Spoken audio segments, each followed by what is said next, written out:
bersama kita dengan majelis pada malam hari ini. Untuk tidak berpanjang waktu, kita persilahkan kepada Kiai, kepada Doktor untuk langsung memulai kajian tersebut. InsyaAllah pengajian yang seperti ini kita akan mulai pada malam hari pada minggu pertama pada setiap bulannya. Dan InsyaAllah juga kita akan buat pengajian akbar yang lebih besar lagi, itu di tanggal 27 Agustus ba'da Isya. Kalau sekarang kita pembukaan dengan Fadilatul Syekh, InsyaAllah menjadi asbab keberkahan untuk kita semua InsyaAllah.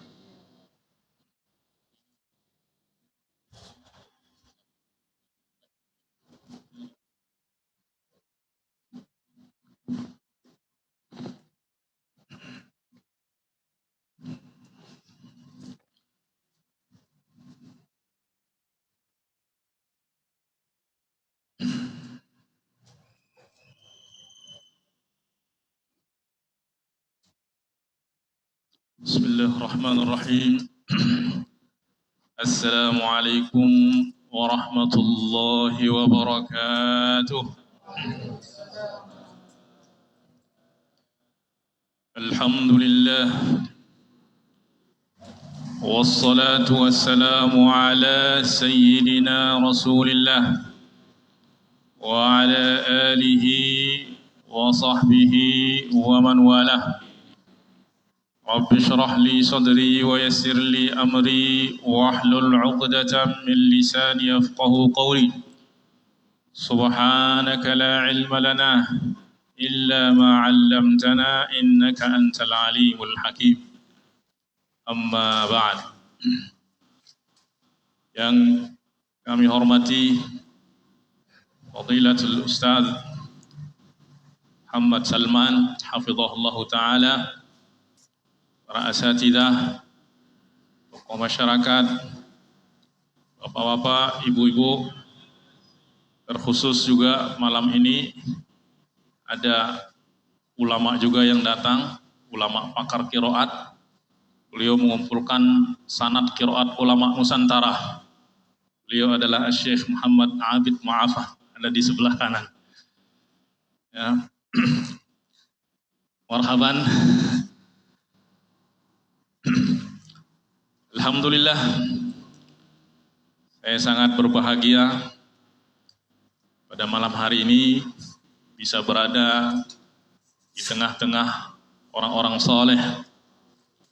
Semoga Allah Subhanahu wa Ta'ala memberikan keberkahan tersebut juga keberkahan daripada orang-orang soleh kepada saya juga dan kepada kita semua di sini. Amin amin ya rabbal alamin. Insyaallah pada malam ini ya, seperti yang kemarin kami sudah bincangkan dengan Fadilah Ustaz Muhammad Salman, kita akan memulai kajian rutin kitab Sabilul Iradah fi Syarhi Kimya'is Sa'adah. Yaitu Sabilul Iradah adalah syarah yang alhamdulillah Al-Faqir tulis mensyarah kitab Imam Al-Ghazali yang berjudul Kimya'us Sa'adah, kimia kebahagiaan.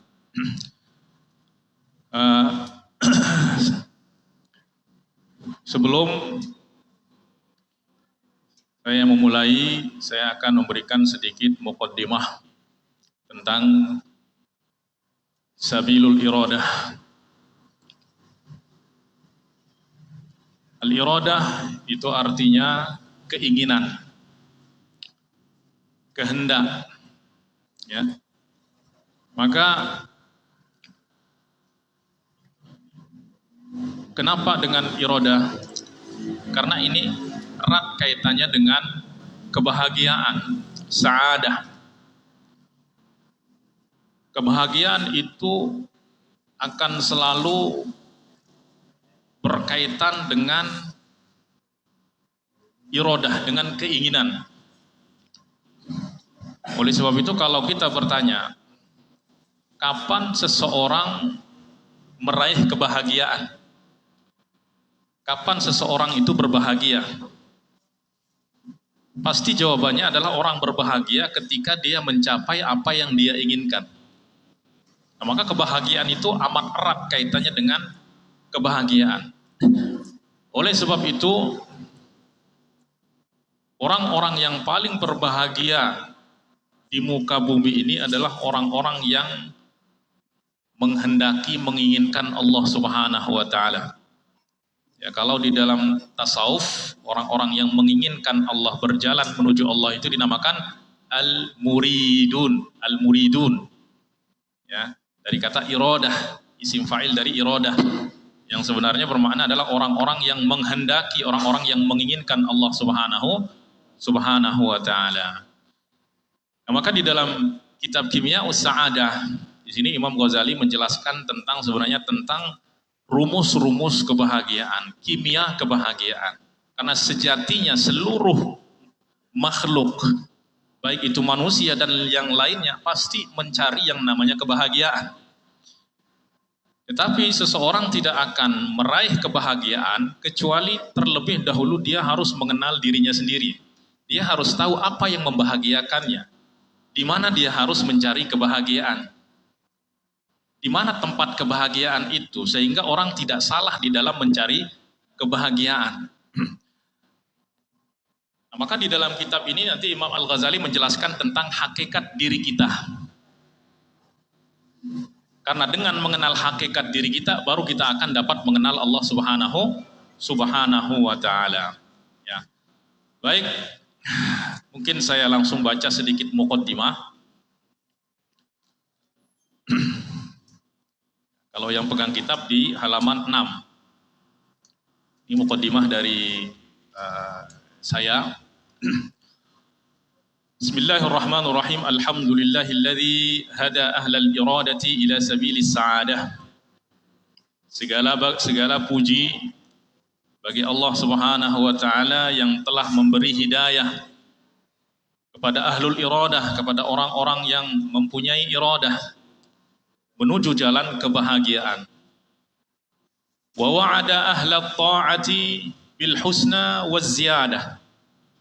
Dan Allah Subhanahu wa taala menjanjikan orang-orang yang taat kepadanya bil husna. Al husna itu adalah balasan surga, wa ziyadah, dan tambahannya adalah melihat wajah Allah Subhanahu wa taala, bertemu langsung dan melihat Allah Subhanahu wa taala. Dan bagi ahlul ma'rifah, tidak ada sesuatu yang lebih dirindukan daripada bertemu dengan Allah Subhanahu wa ta'ala. Yang apabila nanti pada hari kiamat Allah menyingkapkan hijabnya sehingga orang-orang beriman, orang-orang bertakwa melihat Allah, maka di sanalah mereka akan merasakan segala kenikmatan surga itu lenyap di dalam kenikmatan menatap Allah Subhanahu wa ta'ala. Wa athafa ahlal mujahadati bi unsil mahabbah wa ladhidhil musyahadah. Ya, dan Allah Subhanahu wa taala menganugerahkan kepada orang-orang yang bermujahadah dengan unsul mahabbah, dengan kebahagiaan rasa cinta kepada Allah Subhanahu wa taala, wa ladhidhil musyahadah, dan lebih daripada itu diberikan kenikmatan musyahadah. Nanti akan kita jelaskan tingkatan-tingkatan di dalam ataupun maqamat, ya, yang juga mungkin akan disinggung oleh Imam Al-Ghazali nanti. Wassalatu wassalamul akmalanil atammani ala babillahil awhadi wa hijabihil a'zami sayyidina Muhammadin nabiyil ummi wa ala alihi wa sahbihi ajma'in. Salawat dan salam yang senantiasa tercurahkan kepada pintu Allah satu-satunya, pintu Allah yang tunggal, yaitu Rasulullah sallallahu alaihi wasallam. Yang artinya bahwa seseorang tidak akan dapat mengenal Allah melainkan melalui Rasulullah sallallahu alaihi wasallam. Jadi pintu utama kita menuju Allah adalah Rasulullah sallallahu alaihi wasallam. Pintu keimanan kita adalah Rasulullah sallallahu alaihi wasallam. Ya, bahkan Rasulullah adalah kiblat jiwa di dalam beriman kepada Allah, qiblatul arwahil arsyiyah. Sebagaimana kita solat menghadap kiblat, kalau kita tidak menghadap kiblat maka solat kita tidak sah. Demikian juga di dalam beriman kita harus berkiblat, dan kiblat kita adalah Rasulullah Sallallahu Alaihi Wasallam. Artinya jiwa kita itu harus menghadap kepada Rasulullah, baru iman kita diterima. Seandainya orang mengatakan la ilaha illallah, asyhadu an la ilaha illallah, tapi dia tidak mau mengucapkan wa asyhadu anna Muhammadar Rasulullah, ya enggak diterima. Kenapa? Karena hatinya, jiwanya enggak berkiblat kepada Rasulullah sallallahu alaihi wasallam.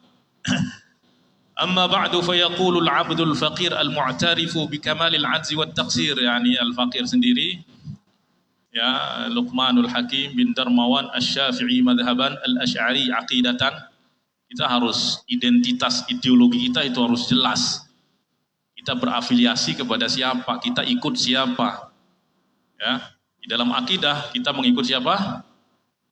Ahlus Sunnah wal Jamaah, dua imam agungnya yaitu Imam Asy'ari dan Imam Al-Maturidi. Ya, Al-Maturidi. Di dalam fikih kita harus mengikut kepada salah satu dari 4 madhab, yaitu Imam Syafi'i, Imam Malik, Imam Abu Hanifah, Imam Ahmad bin Hanbal. Ya, artinya kita harus mengikut salah seorang mereka di dalam beragama agar kita selamat. Oleh sebab itu di dalam kita sholat, di dalam surat Al-Fatihah kita selalu berdoa kepada Allah, ihdinas siratal mustaqim, ya Allah, tunjukilah kami jalan yang lurus. Jalan yang lurus itu jalannya siapa? Ya tentu jalannya Allah Subhanahu wa taala. Tapi jalan Allah itu yang seperti apa? Siratal ladzina an'amta 'alaihim. Jalannya orang-orang yang telah Engkau karuniakan nikmat. Artinya kita disuruh untuk mengikuti jalan mereka. Karena mereka adalah orang-orang yang dipilih oleh Allah untuk menunjukkan kepada kita jalan menuju Allah Subhanahu wa taala. Ya, maka dari segi madhab, kita di Nusantara pada umumnya bermadhab Syafi'i. Di dalam akidah, ya, kita bermadhab Asy'ari. Ya. Kemudian al-faqir secara pribadi di dalam thariqah itu Syadzili. Ya, Asy-Syadzili thariqatan, al-Azhari manhajan, al-Indonesi baladan, al-Lumbuki maulidan wa mansya'an. Ya, karena saya lahir di Lombok, ya. Cuman pulang dari Mesir terdamparnya di Depok. Padahal nggak pernah terbayang, nggak pernah terlintas terdampar di Depok, tetapi ya qadarullah, ya, dan ya selalu hikmah Allah, takdir Allah itu selalu indah. Kalau enggak, saya nggak akan bertemu dengan Ustadz Salman, nggak akan bertemu dengan jemaah-jemaah yang ada di sini, orang-orang saleh.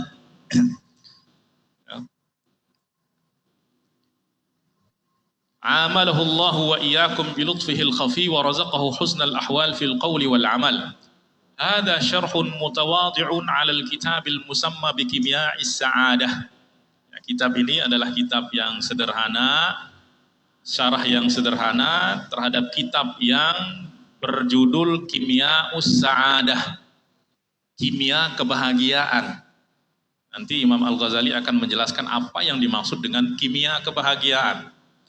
Lil Imam Hujjatil Islam Al-Ghazali. Jadi kitab Kimya Sa'adah ini ada 2 versi.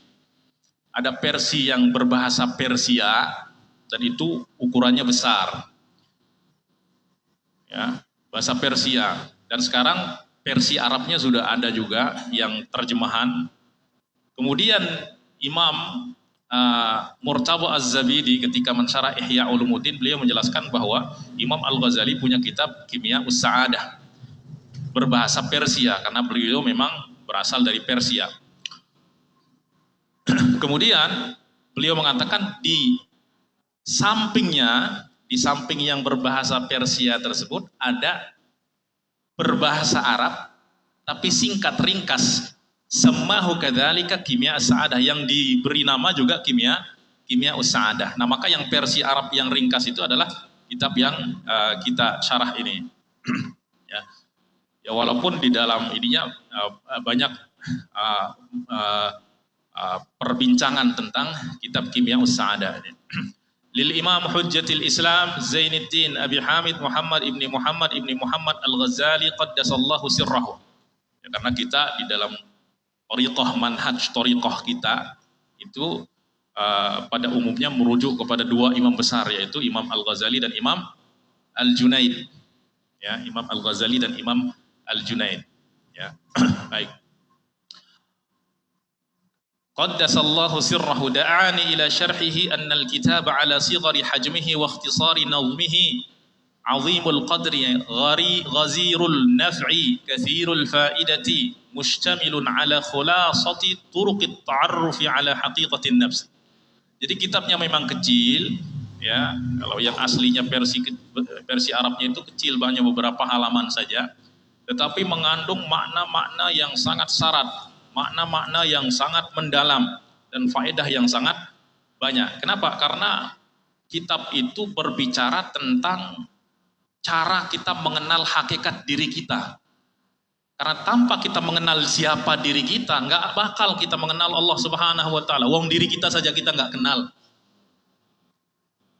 Dan kita mengenal Allah itu dengan diri kita, dengan sesuatu yang ada di dalam diri kita, dengan hati kita. Nah, kalau kita nggak bisa bedakan mana hati kita, mana nafsu kita, mana ini dan itu, lah bagaimana kita mau mengenal Allah Subhanahu wa Ta'ala? Maka di dalam kitab ini Imam Al-Ghazali merincikan apa yang ada di dalam diri kita, yang mana mengenal diri kita ini merupakan kunci utama untuk mengenal Allah Subhanahu wa Ta'ala. Min haitsu innal insana murakkabun bi muqtadal hikmatir rabbaniyah min al hayawaniyatil muqtadiyah al uruj ila alamil qudsi wa hiya musta'iddatun liqabuli faydhi nurillahil hadi. Yang harus kita pahami adalah kita diciptakan oleh Allah Subhanahu wa Ta'ala dari dua unsur yang berlawanan. Al-hayawaniyah al-muqtadiyah. Al-hayawaniyah yang dimaksud ini adalah ar-ruhaniyah. Ada unsur roh kita. Dan itu adalah hakikat diri kita. Yang mana dengan roh inilah bihi hayatul hayawan. Hidup kita itu ya karena ada roh. Yang mana roh kita ini berasal dari alam yang tinggi, ya, alam yang tinggi. Sementara yang kedua adalah kita tercipta dari unsur jasad, dari alam yang rendah.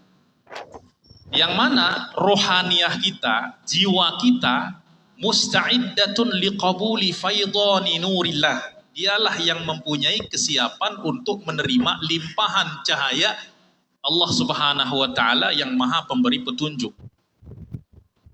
Itu yang harus kita pahami, bahwa diri kita ini bukan jasad kita. Diri kita ini adalah roh kita, hati kita, jiwa kita. Itu yang harus kita kenal. Kenapa? Karena kalau kita melihat diri kita ini hanyalah badan kita, ya maka tiap hari yang kita urus adalah badan kita aja. Makan, minum, nikah, itu aja yang kita pikirkan. Lah kalau kita hanya berpikir seperti itu, maka apa bedanya dengan binatang ternak, sapi, kambing dan lain sebagainya? Mereka ya makan, bahkan makannya lebih kuat lagi. Kawin ya lebih kuat lagi ini mereka kawin. Ya, kita terbatas 4, mereka nggak ada batasannya. Ya enggak?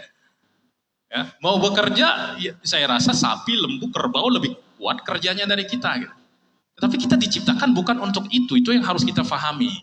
Agar kita tidak sama seperti mereka. Karena apa? Kalau kita sama seperti mereka, nasib kita pun sama.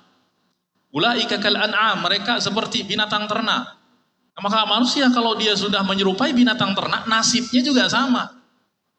Kerjaannya binatang ternak itu apa? Makan, minum, tidur, makan. Setelah itu apa? Setelah itu disembelih. Setelah disembelih diapain? Dibakar, dimasak. Ya maka manusia juga seperti itu. Kalau dia seperti binatang ternak, nasibnya juga sama. Nanti mati ya udah. Wal-iyadu billah. Langsung dibakar.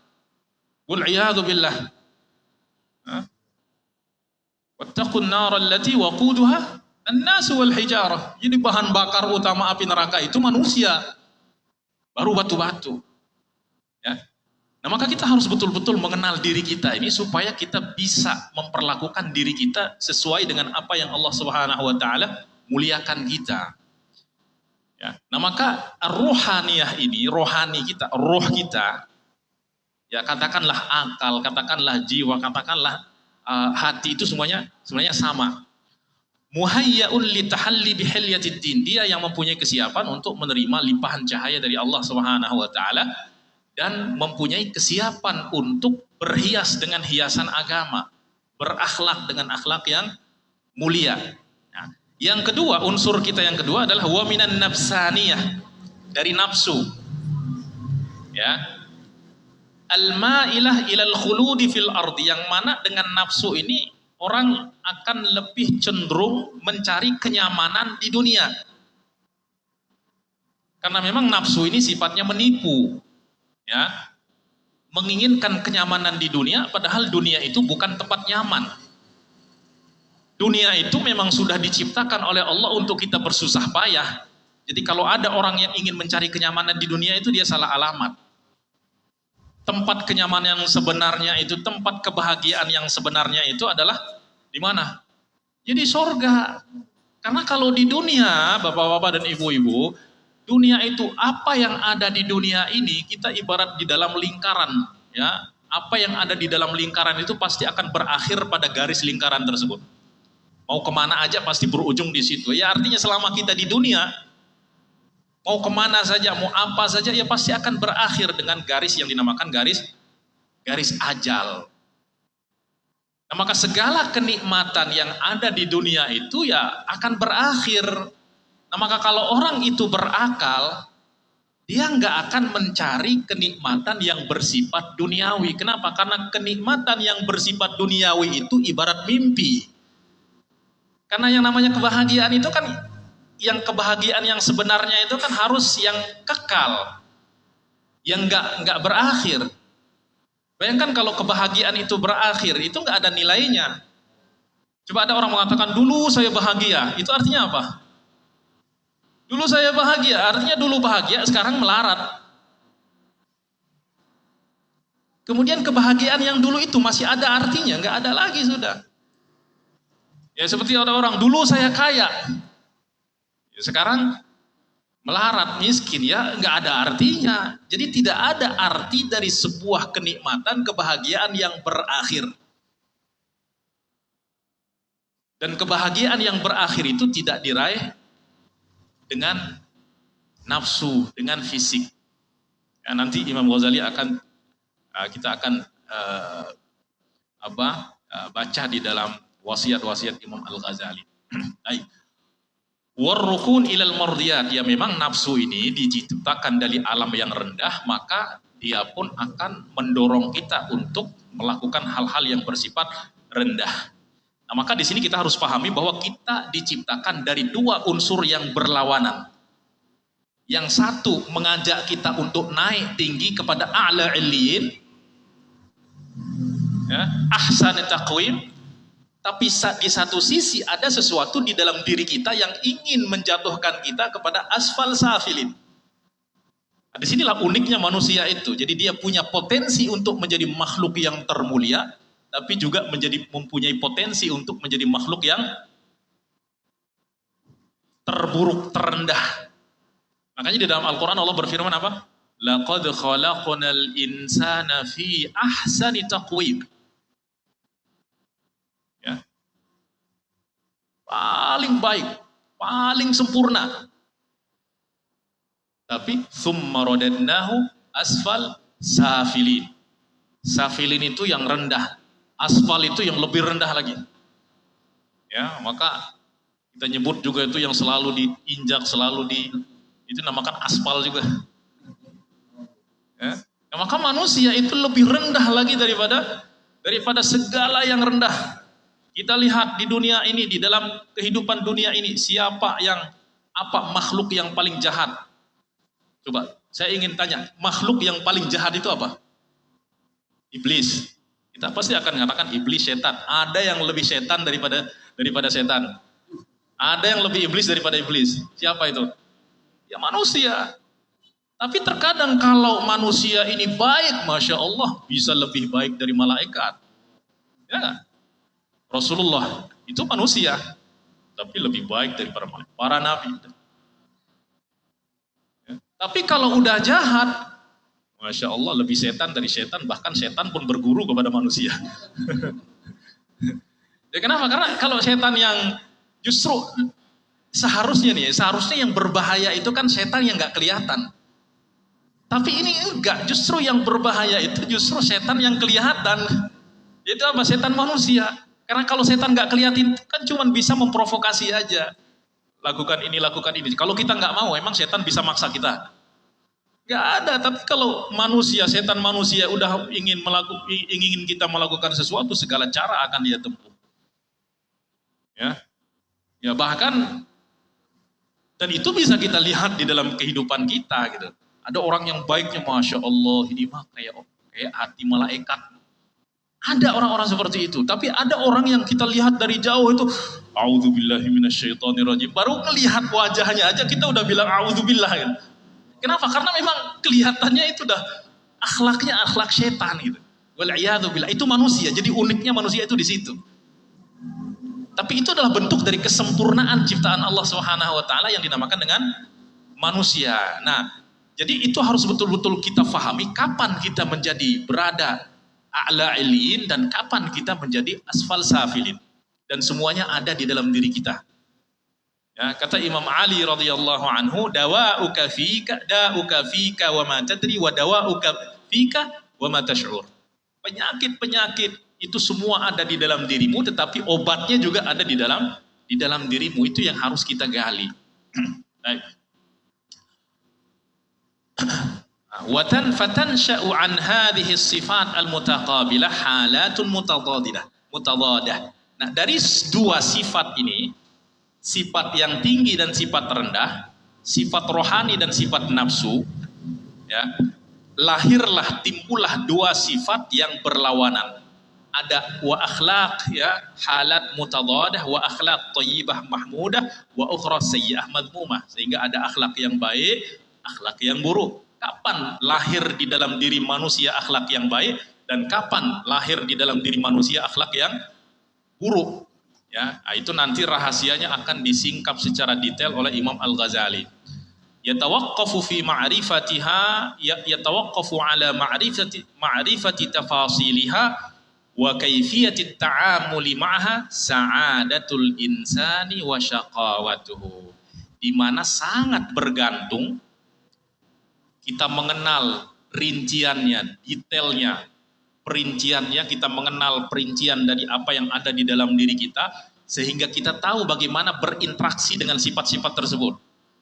Ya, terkadang kita diberikan sifat mulia, ada juga diciptakan sifat-sifat buruk. Kalau kita bisa berinteraksi dengan baik, menempatkannya pada tempat yang baik, maka orang akan meraih kebahagiaannya. Ya, kita selalu misalnya mendengar bahwa kalau kita dengar nafsu, syahwat, kira-kira persepsi bayangan kita tentang syahwat itu apa? Baik apa buruk? Hah? Syahwat baik apa buruk? Persepsi image kita tentang syahwat itu buruk. Tapi Allah Subhanahu wa taala ciptakan di dalam diri kita. Syahwat itu sebenarnya adalah sesuatu yang baik. Karena coba bayangin ya, kalau orang nggak punya syahwat, bisa nikah apa enggak? Kalau nggak ada orang nikah, kita ada apa enggak? Nggak akan terwujud manusia. Maka ada rahasia besar di dalam Allah menciptakan syahwat di dalam diri manusia. Maka harus ditempatkan pada tempatnya. Jadi dia buruk itu ketika ditempatkan bukan pada tempatnya. Tapi kalau ditempatkan pada tempat yang baik, syahwat itu mendatangkan pahala. Bahkan Rasulullah Sallallahu Alaihi Wasallam sudah bersabda, wa fi bud'i ahadikum sadaqah.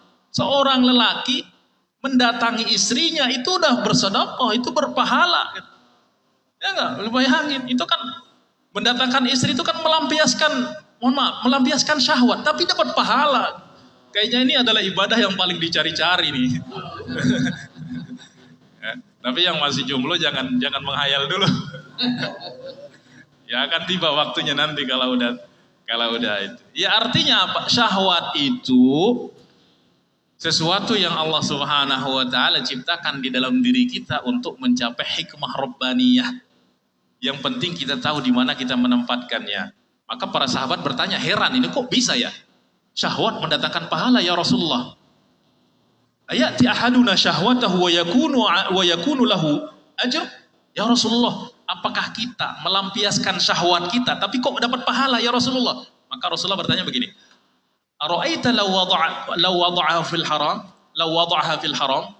Coba nih saya mau tanya, kalau syahwat ini digunakan di tempat yang haram, kira-kira berdosa apa enggak? Berdosa. Fakadzalika idza wada'aha fil halal. Demikian juga kalau syahwat itu ditempatkan di tempat yang halal, maka dapat pahala. Nah, itu yang harus kita fahami. Di mana kita harus menempatkan. Jadi kita selalu melihat bahwa sifat-sifat negatif di dalam diri kita itu adalah sesuatu yang buruk. Tidak. Allah enggak menciptakan di dalam diri kita sesuatu yang tidak baik untuk diri kita. Tapi kita yang terkadang tidak dapat mempergunakannya dengan baik. Ya. Nanti itu akan dijelaskan juga di dalam kitab ini. Ya. Nah, maka wa kaifiyatut ta'amul ma'aha sa'adatul insan wa syaqawatu. Jadi tergantung bagaimana kita berinteraksi dengan apa yang ada di dalam diri kita, itu akan menentukan kebahagiaan kita atau kesengsaraan kita fid daroini. Ya. Kama sayati tafsiluhu wa bayanu, nanti akan dirincikan dan dijelaskan. Wa qad sammaituhu, dan saya beri nama kitab ini Sabilul Iradah fi syarhi Kimya'is Sa'adah. Wa qad salaktu fihi tariqatal mazji ay mazzul kalamil musannif di kalamis syarih. Baik, mungkin ini kadar yang perlu saya baca dari muqaddimah. Baik. Kemudian kita masuk pada matan Kimya'us Sa'adah. Qala al-Imam al-Hujjah, Hujjatul Islam wa Fakhrul Ummah Zainuddin Abu Hamid Muhammad ibn Muhammad al-Ghazali Tusi al-Tabarani al-Syafi'i qaddasallahu sirrahu wa nawwara darihahu wa nafa'ana bi'ulumihi wa ulumi masyayikhina fid darain amin. Bismillahirrahmanirrahim.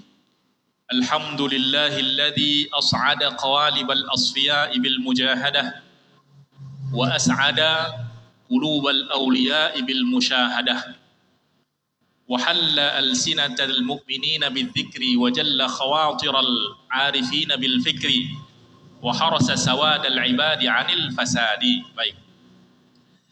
Imam Al-Ghazali berkata setelah bismillahirrahmanirrahim, alhamdulillahilladzi as'ada qawalibal asfiya. Segala puji bagi Allah yang telah as'ada itu rafa'a, mengangkat. Qawalib itu jasad. Al-asfiya itu orang-orang pilihan. Ya. Apa maksudnya? Baik, kita baca syarahnya dulu. Bismillahirrahmanirrahim. Ay u'allifu musta'inan bismidzatil aliyyatil wajibatil wujudi al-mufidhi jala'ilal ni'ami wa daqa'iqaha ala kulli mawjud fala ni'mata ala janin wa qasin illa min faydhi fadlihi al-amimi. Bismillah, yakni dengan nama Allah, musta'inan. Pak di sini bisa bermakna isti'anah, yaitu mengharapkan pertolongan dari Allah Subhanahu wa taala dengan menyebut namanya, atau lil musahabah, yakni saya menyertai perbuatan saya dengan nama Allah agar mendapatkan keberkatan. Jadi Pak di sini adalah untuk mengharapkan keberkatan dari setiap apa yang kita lakukan dengan membaca bismillah. Ya. Dan Allah adalah nama zat yang maha tinggi, yang mempunyai wujud yang bersifat wajib. Ya. Wajibatil wujud. Wajib itu artinya wajib di dalam akidah itu artinya sesuatu yang pasti. Ya. Ada wajib, ada jaiz, ada mustahil. Ya, wajib itu bukan wajib secara fikih. Kalau dalam fikih itu kan sesuatu yang apabila kita lakukan kita dapat pahala, kalau kita tinggalkan berdosa. Tapi kalau wajib di dalam akidah, di dalam ilmu kalam, dalam ilmu mantik itu artinya ma la yutasawwaru fil aqli adamu, sesuatu yang tidak bisa dibayangkan oleh akal akan ketiadaannya gitu. Ya. Nah, wajibul wujud ini artinya bahwa wujud Allah itu pasti, tidak diawali oleh tiada dan tidak diakhiri oleh tiada. Memang senantiasa ada, memang sudah ada gitu. Karena kalau wujudnya diawali oleh tiada, oleh enggak ada, maka sebelumnya enggak ada, kemudian ada, ya pasti ada yang mengadakan, berarti dia adalah makhluk. Ya kayak ini tadi, ini apa? Ini teh apa kopi? Madu, oh Masya Allah. Ini kan semua tadi enggak ada di sini. Kira-kira ini, bisa enggak akal kita nerima ketika saya mengatakan bahwa gelas ini dengan madunya itu ada secara tiba-tiba di sini tanpa ada yang membuatnya, tanpa ada yang menyediakannya. Kita bisa terima apa enggak seperti itu? Ya ada secara tiba-tiba begitu aja gitu. Ya nggak bisa gitu. Akal nggak akan terima. Pasti ketika kita melihat sesuatu sebelumnya nggak ada, kemudian ada, pasti akan mengambil kesimpulan bahwa pasti ada yang mengadakannya. Gitu. Nah semua yang bersifat seperti itu sifatnya adalah sifat makhluk. Tapi Allah Subhanahu Wa Taala tidak diawali oleh nggak ada, memang sudah ada, maha ada dan nggak akan pernah tidak ada. Gitu. Ya. Al-mufidhi jalailan ni'ami wa daqa'iqiha ala kulli mawjud, yang melimpahkan nikmat-nikmat besar, nikmat-nikmat halus kepada semua yang wujud, semua yang ada di alam semesta ini. Fala ni'mata ala danin wa qasin illa min faidhi fadlihi. Tidak ada satu nikmat pun yang didapati oleh yang jauh, yang dekat, kecuali dari limpahan karunia-Nya yang besar. Fal ba'u lil isti'anah, maka ba bismillah ini lil isti'anah. Ya, yaitu untuk mengharapkan pertolongan dari Allah Subhanahu wa taala. Ya, artinya apa? Sebelum kita melakukan sesuatu, ya, dianjurkan untuk kita mulai dengan bismillah. Terlebih sesuatu itu adalah sesuatu yang penting. Ya, kalau Imam Syekh Sya'rawi dia memberikan sebuah analogi yang luar biasa. Jadi begini. Apa yang kita lakukan, perbuatan yang kita lakukan, tentu kita mengharapkan hasil, natijah, hasil, buah dari apa yang kita lakukan. Tapi yang menentukan berhasil atau tidaknya perbuatan kita itu kan bukan kita. Kita hanya berbuat, berikhtiar, tapi yang menentukan hasilnya adalah Allah Subhanahu wa taala. Ya sama seperti kita bertani misalnya, kita menanam biji, yang menumbuhkannya siapa? Kita kan cuma naruh di dalam tanah, kita siram, udah. Yang menumbuhkannya bukan kita, Allah Subhanahu wa taala. Nah, logikanya seperti ini. Beliau memberikan contoh seperti ini. Kalau ada orang yang mempunyai derajat yang sama, misalnya kerja di perusahaan, di pemerintahan, statusnya sama. Kira-kira yang statusnya sama ini dia bisa merintahkan kawannya enggak? Ya, bisa merintahkan, tapi enggak akan ikut perintah gitu. Tapi coba kita bilang, bos suruh kamu untuk pergi ke sini. Kita bawa nama atasan, dia akan ikut apa yang kita katakan. Kenapa? Karena kita memerintahnya bukan dengan nama kita, tapi dengan nama yang lebih tinggi. Nah maka demikian juga kata beliau, seorang petani ketika dia meletakkan biji mengatakan bismillah, biji itu adalah makhluk, kita adalah makhluk, artinya derajat kita sama. Tapi ketika kita membawa nama Allah, maka seolah-olah kita memerintahkan dia untuk tumbuh dengan nama Allah Subhanahu wa taala sang pencipta. Artinya di dalam setiap ikhtiar kita harus menyertakan Allah Subhanahu wa taala. Oleh sebab itu Syekhuna Isam Anas Az-Zaftawi mengatakan bahwa kaidah di dalam asbab itu dia tidak akan mengantarkan kepada hasil kecuali atas izin Allah. Karena kita ini hanya berikhtiar saja. Maka kata beliau, kun ma'allahi qabla sabab wa inda sabab wa ba'da sabab. Ketika engkau melakukan ikhtiar, hendaklah engkau bersama Allah sebelum melakukan ikhtiar, ketika melakukan ikhtiar, dan setelah melakukan ikhtiar. Insya Allah ikhtiar akan berhasil. Kun ma'allahi qabla al-ikhtiyar wa 'inda al-ikhtiyar wa ba'da al-ikhtiyar yanjahu al-ikhtiyar. Hendaklah engkau bersama Allah sebelum berikhtiar, artinya ingat Allah sebelum melakukan sesuatu, ingat Allah ketika sedang melakukan sesuatu, ingat Allah setelah melakukan sesuatu. Ingat Allah setelah melakukan sesuatu itu apa? Ya berdoa, ya Allah ini upaya yang bisa saya lakukan. Sisanya saya serahkan kepada Engkau ya Allah. Insya Allah akan berhasil. Ya, baik. Itu makna al-isti'anah. Artinya kita mengharapkan supaya apa yang kita lakukan, kebaikan-kebaikan itu diterima oleh Allah dan diberi apa langsung aja. Alatul thayyib. Ya. Atau lil musahabah, ya, ala wajhi tabarruk, untuk mengharapkan keberkatan supaya kebaikan yang kita lakukan itu berkah, maka juga sebut nama Allah Subhanahu wa taala. Ingat Allah, dan ini tentu sudah dibahas oleh para ulama di dalam kitab-kitab, ya, baik itu dalam kitab-kitab tafsir atau kitab-kitab lainnya tentang basmalah. Ya, di sini kita hanya menyebutkan beberapa makna-makna. Baik, summa sanna rahimahullahu taala bisana 'ala Allah faqala alhamdulillah. Alhamdulillah, segala puji bagi Allah. Ini juga perlu kita merenungkan ya, ketika kita membaca alhamdulillah. Jangan sampai cuman sekedar hiasan lidah. Karena memuji, hakikat memuji itu harus pertama dilandaskan di atas mengenal siapa yang kita puji. Logikanya seperti ini. Kalau saya nggak kenal Ustadz Salman, nggak kenal sama sekali, kemudian ada orang meminta saya untuk memuji, bisa apa nggak? Nggak bisa. Bagaimana saya mau memuji? Memuji itu kan menyebut kebaikan-kebaikan. Lah kalau saya nggak kenal, gimana saya mau memuji? Tapi coba saya kenal, Masya Allah, saya kenal, akrab, saya merasakan kebaikan-kebaikannya. Kemudian ada orang yang meminta saya bercerita tentang beliau, Masya Allah, akan terkenang kebaikan-kebaikannya. Maka demikian juga ketika kita memuji Allah, seharusnya kita terlebih dahulu mengenal Allah Subhanahu wa Ta'ala. Nah, sehingga pujian itu betul-betul keluar dari dalam hati, bukan cuma sekedar di lidah aja. Nah, oleh sebab itu di sini saya mengatakan wa haqiqatul hamdi, hakikat pujian itu sebenarnya apa?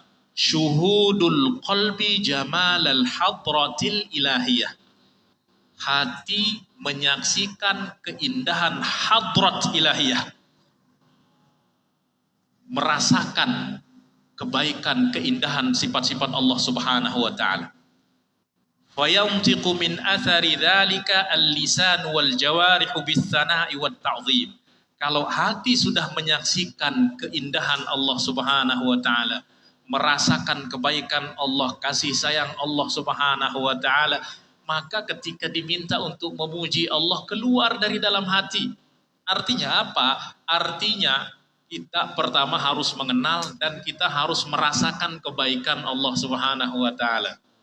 Tanpa merasakan nikmat Allah, kebaikan Allah, kasih sayang Allah kepada kita, ya alhamdulillah itu sekedar alhamdulillah ya, kayak tong gak ada bedanya gitu.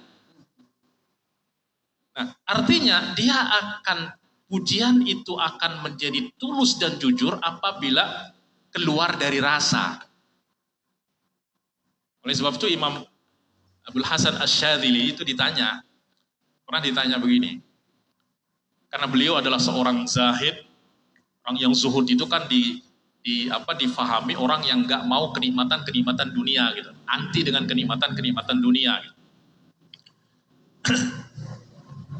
Akhirnya beliau ditanya, atashrabul ma'al mubarrad am ghairul mubarrad? Nah, Syekh kalau minum itu sukanya minum air yang dingin atau air yang biasa gitu. Ya, orang ini ingin tahu ini beneran zuhud apa enggak kan? Ya, beneran apa zuhud apa enggak? Biasanya kalau orang zuhud itu ya dia nggak suka yang enak-enak, yang lezat-lezat itu nggak suka. Gitu. Ya, beliau mengatakan bal ashrabul ma'al mubarrad. Saya suka minum air yang dingin, air yang sejuk. Ya, dulu memang nggak ada kulkas, nggak ada apa. Dulu mereka kalau mau ngedingin air itu, ada kantong terbuat dari kulit, digantung di pohon, ditiup angin, jadi sejuk. Nah itu kulkas mereka untuk dinginin air itu dulu seperti itu gitu. Baru dapat minum air yang sejuk gitu. Yang seger, yang dingin gitu. Alasannya kenapa coba? Li'anni idza syaribtul ma'al mubarrad istatla'tul hamda min a'maqi. Kenapa? Karena ketika saya haus, cuaca panas, kemudian saya diberi air dingin, saya minum, kemudian saya mengucapkan alhamdulillah. Alhamdulillah itu keluar dari dalam hati. Coba. Alhamdulillah. Itu kan terasa nikmatnya gitu. Jadi pujian itu akan keluar dari hati ketika kita merasakan. Ya. Oleh sebab itu kan beda ketika kita memberi seseorang, ya sementara dia dalam keadaan nggak butuh gitu, nggak perlu, ya maka dia akan terima begitu saja mungkin untuk menghormati kita. Tapi kalau dia sedang butuh, sedang perlu, masya Allah, terima kasih dan lain sebagainya. Jadi mengucapkan terima kasih itu dengan sepenuh hati.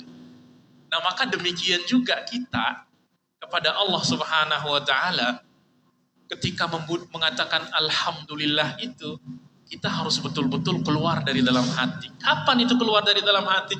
Ketika kita sudah mengenal Allah.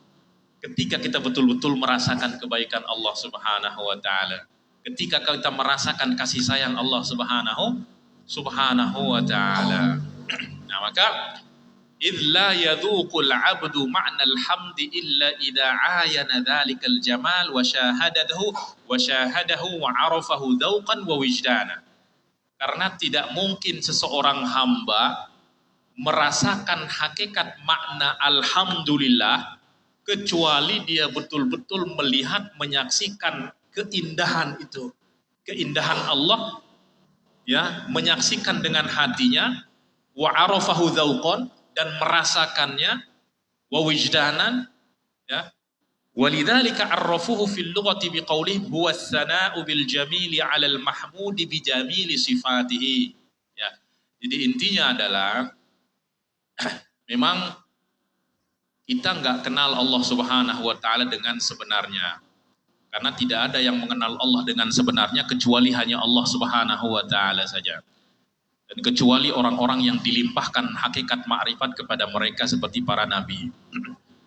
Tetapi kita diperintahkan untuk memuji Allah Subhanahu wa Ta'ala supaya apa? Sebenarnya ini adalah sebagai dorongan kepada kita untuk kita mengenal Allah Subhanahu wa Ta'ala. Karena sesungguhnya tidak ada orang yang lebih berbahagia di muka bumi ini melainkan orang yang mengenal Allah Subhanahu wa Ta'ala. Bayangin sekarang orang mau berkenalan dengan artis saja bahagianya luar biasa, ya nggak mau ketinggalan momen untuk selfie. Itu baru kenalan dengan manusia yang sama, itu bahagianya luar biasa. Ketemu dengan presiden tentu kebahagiaannya akan lebih luar biasa lagi. Lah bagaimana kalau orang berkenalan dengan Allah Subhanahu wa Ta'ala? Apa nggak bahagia? Tetapi orang yang berbahagia adalah apabila dia mencintai, apabila dia mengagungkan, memuliakan. Kita akan berbahagia apabila kita bertemu dengan orang yang kita muliakan. Kita akan bahagia apabila kita bertemu dengan orang yang kita cintai. Tapi kalau orang yang nggak kita cintai, nggak kita muliakan, ketemu sama enggak ya bodoh amat gitu. Iya nggak? Ya, maka demikian juga orang kalau dia nggak ada rasa cinta kepada Allah, nggak akan ada rasa kerinduan, nggak akan ada rasa bahagia, dan nggak akan terpancing, termotivasi untuk mencari dan untuk mengenal Allah Subhanahu wa Ta'ala. Ya, nah, itulah sebabnya coba bayangin kita diperintahkan ketika sholat itu membaca Alhamdulillahi Rabbil Alamin. Kemudian setelah itu disebutin nikmat-nikmatnya. Ar-Rahmanir Rahim, artinya di situ Allah melimpahkan rahmatnya, melimpahkan kasih sayang supaya kita ngerasa. Coba di antara nikmat, coba bayangin ini.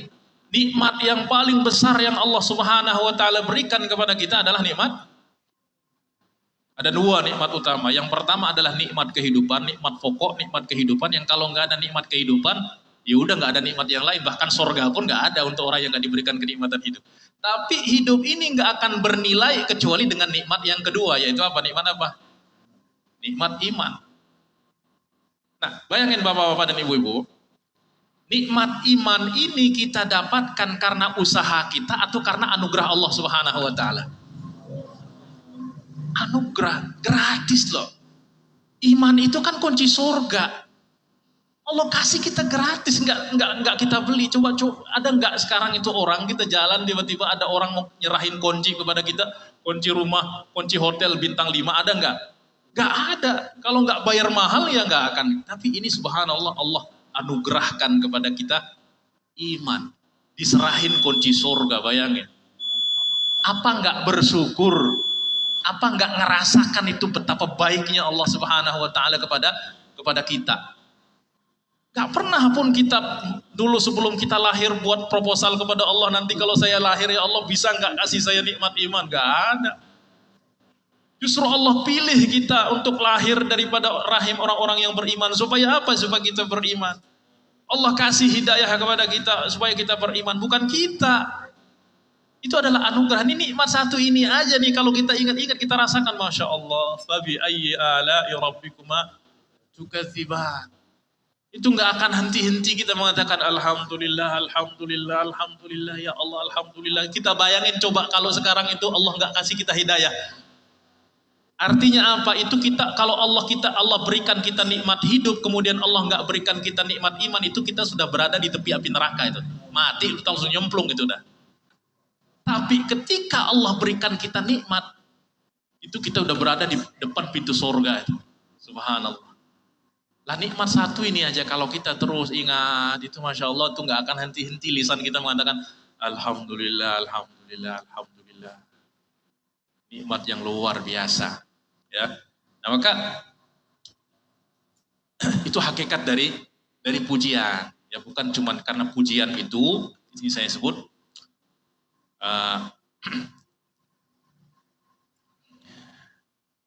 wasilahan fi'lun yumbi'u an ta'zimil mun'imi min haitsu kaunuhu mun'iman 'alal hamidi aw ghairihi sawa'un kana dzalika qawlan bil lisan aw i'tiqadan bil janan wa 'amalan bil arkan aw il jawarih. Ya. Jadi pujian itu bukan hanya sekedar dengan lisan, tapi juga dengan perbuatan, juga dengan hal, juga dengan hati. Kita memuji Allah. Kalau hanya memuji dengan lisan, saya rasa semua orang juga bisa memuji dengan lisan. Ya. Tetapi pujian dengan lisan ini harus kita terjemahkan di dalam perbuatan. Ketika kita memuji misalnya seseorang, ya maka kita juga harus mengikuti taat kepada apa yang dia katakan. Ya maka ketika kita taat kepada Allah Subhanahu wa taala, itu sudah bagian daripada kita memuji Allah dengan perbuatan. Kemudian pujian dengan hati, yaitu dengan kita betul-betul meyakini kebaikan Allah, merasakan dan lain sebagainya. Ya, kemudian dengan hal itu artinya kita berakhlak dengan akhlak Allah Subhanahu wa taala. Allah Maha Pengasih, kita juga harus bersifat pengasih juga. Allah Maha Baik, kita juga harus bersifat seperti Allah. Allah Maha Pemurah, kita juga harus bersifat pemurah seperti Allah Subhanahu wa ta'ala. Ya. Nah, maka itu hakikat pujian. Jadi hakikat pujian ini sebenarnya mendorong kita untuk mengenal Allah Subhanahu wa ta'ala dan merasakan bahkan menyaksikan setiap nikmat kebaikan yang Allah Subhanahu wa ta'ala limpahkan kepada kita, sehingga kita baca alhamdulillah itu benar-benar keluar dari dalam hati. Ya, bukan cuma sekedar Masya Allah, alhamdulillah, alhamdulillah, alhamdulillah. Ya harus keluar dari dalam hati, ya. Ya, memang prosesnya lama. Pertama dari lisan dulu, setelah itu masuk dari hati, masuk ke dalam hati. Tapi kalau udah masuk di dalam hati nanti, justru dari hati dulu baru setelah itu lisan. Nah, kalau kita kan lisan doang, ya. Kalau kita lisan doang, ya, setidaknya kita renungkan, kita hayati supaya makna-makna itu masuk ke dalam hati. Sehingga kalau sudah makna itu masuk dalam hati, ya maka akan keluar diterjemahkan oleh lisan. Ya. Sampai jam berapa? Yakfi? Baik. Jadi kita baru sampai alhamdulillah. Ya, alhamdulillah udah selesai. Ya. Baik, jadi intinya kitab ini adalah kitab tentang tasawuf, yang mana tasawuf ini adalah salah satu rukun agama. Ya, karena rukun agama itu ada 3, ada iman, ada Islam, ada ihsan. Nah, ihsan ini, iman itu kita pelajari di dalam ilmu yang bernama ilmu akidah. Islam kita pelajari dalam ilmu yang bernama ilmu fikih. Tapi ilmu tentang ihsan di mana kita mau dapatin? Ya dalam ilmu tasawuf. Karena untuk sampai kepada derajat ihsan itu kan perlu kepada kesucian jiwa. Yang mengajarkan kepada kita bagaimana kita mensucikan jiwa kita itu bukan di dalam ilmu nahu, ilmu sorof, ilmu akidah, ilmu fikih, tapi di dalam ilmu tasawuf. Ya maka sangat konyol sekali kalau ada orang bilang tasawuf itu bid'ah. Itu mungkin namanya bid'ah iya, tapi kalau sekedar nama apa juga, nama fikih pun, nahu pun semuanya adalah bid'ah semua. Tetapi hakikatnya itu apa? Hakikatnya adalah kita ingin sampai kepada martabat ihsan. Ihsan itu apa? An ta'budallaha ka'annaka tarahu. Engkau beribadah kepada Allah seolah-olah seakan-akan engkau melihat Allah. Dan itu dalam tasawuf namanya maqam al-musyahadah. Dan itu akan dicapai apabila hati orang itu sudah bersih. Dan untuk membersihkan diri, mensucikan diri, ya ada ilmunya yang dinamakan ilmu tasawuf. Praktiknya disebut thariqah. Ya. Maka ini yang harus kita pahami. Jadi antara syariah, thariqah, hakikat itu satu paket. Syariat itu jalannya, thariqah itu adabnya, hakikat itu tujuannya yang ingin kita capai. Ya, yang ingin kita capai. Tidak cukup kita hanya tahu jalannya aja. Jalannya benar, tapi cara jalannya nggak benar, ya nggak bisa sampai juga. Ya jadi syariah itu adalah jalan yang benar, thariqah itu adalah adab berjalan yang benar, baru orang akan sampai kepada hakikat, kepada ma'rifat. Ya, maka di antara rukun di dalam tasawuf itu adalah kita pertama harus mengenal diri kita, dan ini Imam Al-Ghazali mengupas secara detail. Ya apa yang ada di dalam diri kita, sifat-sifat terpuji, sifat terjelas, sifat positif, negatif dan lain sebagainya. Bagaimana kita mengelola, bagaimana kita berinteraksi dengannya, di situ akan bergantung kebahagiaan kita. Baik, saya rasa cukup sekian. Nas'alullah subhanahu wa ta'ala an yahdina wa an yasluka bina sabila ahibbaihi wa an yuwaffiqana lima yuhibbu wa yardah wa an yumatti'ana bin nadrati ila wajhil karim yawmal qiyamah wa sallallahu ala sayyidina Muhammadin wa ala alihi wa sahbihi ajma'in. Wassalamu alaikum warahmatullahi wabarakatuh. Alhamdulillah, semoga apa yang kita dengar menjadi asbab Allah subhanahu wa ta'ala memudahkan kita untuk ketaatan kepadanya. Dan Allah subhanahu wa ta'ala bimbing kita untuk senantiasa menjadi orang-orang yang mendapatkan petunjuk dan pada akhirnya mendapatkan husnul khatimah di dalam setiap amalan. Amin ya rabbal alamin. Alhamdulillah, pada malam hari ini insyaallah setelah Ba'da Isya ada santapan. Kemudian untuk sekedar informasi, pengajian dengan kitab tersebut atau dengan Dr. Lukman kita adakan setiap awal bulan di minggu pertama hari Rabu. Di hari Rabu itu dengan kitab Sabilul Iradah. Kemudian minggu kedua dengan Nasaih Ad-Diniyah, minggu ketiga dengan An-Nasaih Ad-Diniyah, dan minggu keempat dengan majelis Mujalasatul Ulama dengan majelis riwayah wa dirayah. Itu akhir bulan ini akan diadakan di musola ini majelis ar-riwayah wa dirayah dan akan dihadiri oleh Dr. Lukman, kemudian dan akan dihadiri juga dengan Syekh Marwazi dan akan meriwayatkan hadis musalsal bil musafahah dan hadis musalsal bil musyabakah. Kemudian juga akan dihadiri dengan saudara kita Ustadz Khatibul Umam, pakar daripada ilmu faraid. Beliau salah satu pengajar juga di Al-Mustaqim. Jadi untuk akhir bulan nanti kita akan buat majelis Jalsatus Salihin bi Anwaril Hidayah. Jalsatus Salihin bi Anwaril Hidayah, karena musalahnya musalah Al-Hidayah. Dan insya Allah setiap bulan kita akan buat seperti itu dengan menghadirkan masyaikh-masyaikh kita. Dan setiap awal bulan juga kita akan buat setiap hari Rabu. Itu setiap hari Rabu. Kalau pengajian ini pada maghrib, nanti jalsahnya di akhir pekan itu di ba'da Isya sampai jam 9 atau jam setengah 10. Yang acaranya yang kita akan buat nanti, pertama kita akan bacakan Burdatul Madih, salawat burdah Al-Imam Busiri, kemudian Kulaimat dengan Dr. Lukman, kemudian periwayatan hadis musalsal dengan Syekh Marwazi, insyaallah. Semua siap ambil bagian insyaallah. Insyaallah.